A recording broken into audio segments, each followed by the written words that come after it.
So I was asked to pray for this preacher, and he was sick, and they couldn't figure out what it was. And so I went and eagerly prayed for him, and immediately God told me what it was. And God told me that it was a type of arthritis. It was the rheumatoid arthritis. I think that's the one. Real bad.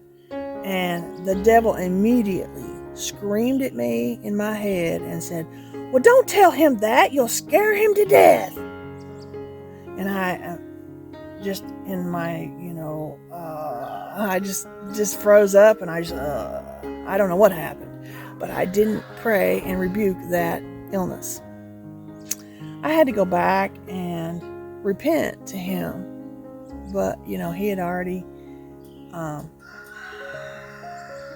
had to go through treatments and things like that. That wouldn't have had to happen, and get on some medications and things. If God had have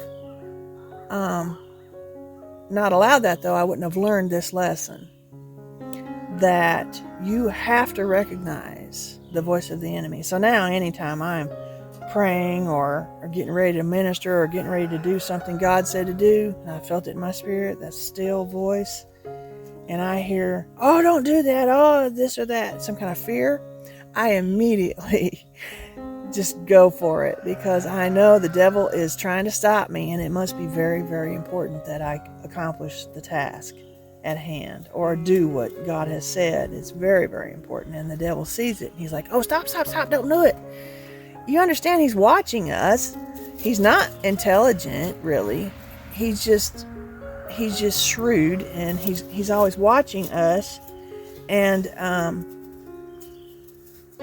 he's trying to stop us. And if you are a minister of the Lord, or you're called to anything, if you're saved, you're called to win people to the Lord, and the devil's going to try to stop you. So you have to be on your game. And this is part of arising and shining. If you're going to arise and shine, you're going to be a light. You're not going to hide your salvation under a bushel. No, you're going to be a light. So it's very important that we get this straight early.